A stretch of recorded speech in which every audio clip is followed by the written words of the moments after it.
యోబు గ్రంథము అధ్యాయము 38 పరిశుద్ధ వచనములు 1-12 నుండి 21 మరియు అధ్యాయము 3 నుండి 5 వరకు. అటు పిమ్మట యావే దేవుడు సుడి గాలిలో నుండి యోబుతో ఇట్లు పలికెను.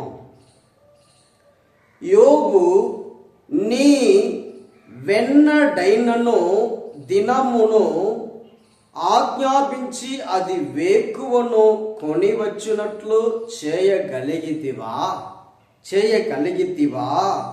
ఉదయము క్రమముగా భూమిని ఆక్రమించుకొని దుర్మార్గులను తమ స్థావరముల నుండి వెళ్ళగొట్టునట్టుగా ఆజ్ఞలీయగలిగితివా?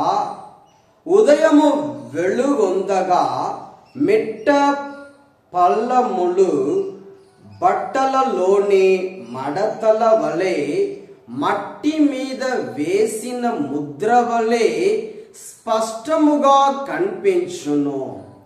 వేకువ వెలుగు దుష్టుల పొగరనచి వారి దౌర్జన్యములను తుదముట్టించును. నీవు సముద్రముల జన్మస్థలమును కాంచితివా? సాగరముల గర్భమున సంచరించితివా?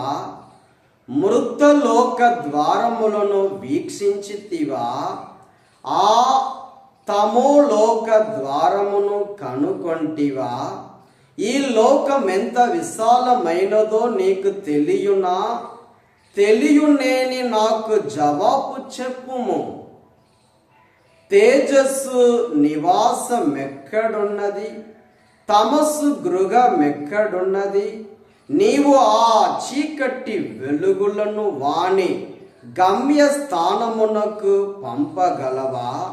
మరల వానిని పూర్వ స్థానములకు కొనిరాగలవా? ఈ కార్యములెల్ల చేయగలుగుదువేని నీవు ఆ ప్రకృతి శక్తులు పుట్టినప్పుడే పుట్టి ఉందువు. ఇప్పుడు చాలా వయోవృద్ధుడవై ఉందువు కూడా. అందట యోబు ప్రభువుతో ఇట్లా నేను చిత్తగించుము, నేను నీచుడను, నీకు ఏమని ప్రత్యుత్తరమిచ్చేదను? నా నోటి మీద నా చేతిని ఉంచుకొందును. నేనొకసారి మాట్లాడి తిని మరల మాట్లాడను, ఒకసారి కంటే అధికముగా సంభాషింపను.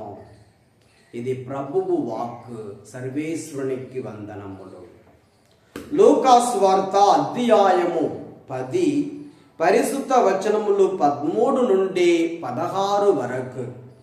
అయ్యో కొరాజీను పురమా, నీకు అనర్థము! అయ్యో బెత్సయిదా పురమా, నీకు అనర్థము!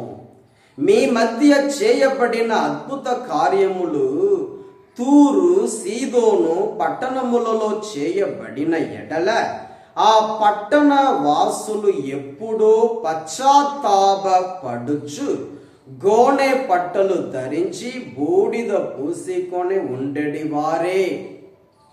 కానీ తీర్పు దినమున మీ గది కంటే తూరు సీదోనులు గది ఓర్వదగినదిగా ఉండును. ఓ కఫర్నాముపురమా, నీవు ఆకాశమును అంటదలచితివా? నీవు పాతాళమునకు పడద్రోయబడుదువు. మీ మాట ఆలగించువాడు నా మాటలను ఆలగించును. మేము నిరాకరించువాడు నన్నును నిరాకరించును. నన్ను నిరాకరించువాడు నన్ను పంపిన వానిని నిరాకరించును అని పలికెను. ఇది క్రీస్తు సువిశేషము. క్రీస్తువా మీకు స్తుతి కలుగును గాక.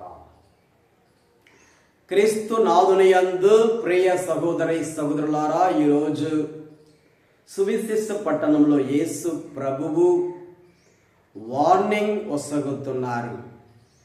ఆ వార్నింగ్ ఏమిటంటే ఓ కొరాజిను పురమా, ఓ బెత్సాయిదా పురమా, మీకు అనర్థము. ఎందుకు ఆ విధంగా పలుకుతున్నారంటే ఆ పట్టణములలో దేవుడు గొప్ప కార్యాలు చేశారు, వాక్యం బోధించారు, అద్భుత కార్యాలు చేశారు, ఆశ్చర్య కార్యాలు చేశారు. కానీ ఇవన్నిటిని చూసిన తరువాత కూడా వారు హృదయ పరివర్తన చెందలేకపోయారు. అందుకే ఈ విధంగా పలుకుతున్నారు, మీకు చేసిన కార్యాలను ఒకవేళ తూరు సీదోను పట్టణములలో వారికి చేసి ఉంటే వారు ఎప్పుడో కోణే పట్టలు ధరించి హృదయ పరివర్తన చెంది ఉండేవారు అని అంటున్నారు. అవును ప్రియ సహోదరి సహోదరులారా, దేవుడు మనకు కూడా ప్రతిరోజు అవకాశం వసగుతూ ఉన్నారు. పూజా బలి ద్వారా, వాక్యం ద్వారా, సాక్రమెంట్స్ ద్వారా, భద్రమైన అభ్యంగం ద్వారా, గురువుల ద్వారా దేవుడు మనతో మాట్లాడుతున్నారు, మనల్ని ఆశీర్వదిస్తున్నారు. ఈరోజు మనము జీవిస్తున్నామంటే దేవుని యొక్క కృప, దేవుని యొక్క ఆశీర్వాదం. ఇవన్నిటిని చూసిన తరువాత కూడా మనం ఇంకా హృదయ పరివర్తన చెందలేకపోతున్నామంటే మనకి కూడా ఇదే విధంగా దేవుడు వార్నింగ్ వసగుతారు. వార్నింగ్ మాత్రం కాదు, మనల్ని కూడా ఈ విధంగా దేవుడు తిడటం మాత్రం కాదు, ఒక మాట అంటున్నారు, నీ సీదోను తూరు సీదోను పట్టణంలో చేయబడిన ఆ పట్టణ వాసులు ఎప్పుడో పశ్చాత్తాపపడుచు కోణే పట్లు తెరించి బూడిద పూసి ఉండేవారే. కానీ తీర్పు దినమున మీ గది కంటే తూరు సీదోనుల గది ఓర్వదగినదిగా ఉండును. తీర్పు వచ్చినప్పుడు మనకు అవకాశం దేవుడు ఇచ్చారు కదా, అవకాశం పొందని ఆ ప్రజల కంటే మనకి ఎక్కువగా దండన, ఎక్కువగా పనిష్మెంట్ మనకే దేవుడు వసగుతారు. కాబట్టి దేవుని యొక్క గొప్ప అద్భుతాలను చూసిన మనము హృదయ పరివర్తన చెందాలి. సాధారణ ప్రజలు, దేవుని తెలియని వారి కంటే మనమే ఎక్కువగా హృదయ పరివర్తన చెంది దేవుని మార్గంలో మనం నడవాలి. కాబట్టి మనము మన హృదయాన్ని దేవునికి సమర్పించుకుందాం, ప్రార్థించుకుందాం, పరిశుద్ధ మార్గంలో మనం నడుస్తాం.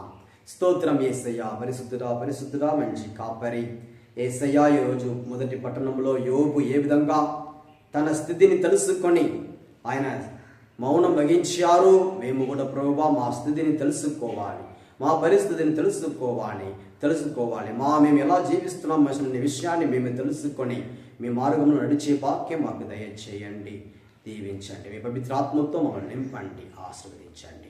యేసు పరిశుద్ధ నామములో అడిగి వేడుకొనుచున్నాము పరలోకపు తండ్రి, ఆమేన్, ఆమేన్. Praise the Lord. God bless all of you. ఆమేన్. Praise the Lord. మీ ప్రార్థన సహాయం అడగండి. మీ ప్రార్థన విన్నపములను కమెంట్ బాక్స్లో తెలియచేయండి. దేవుడు మిమ్మల్ని అందరినీ దీవించిన కాక. ఆమేన్.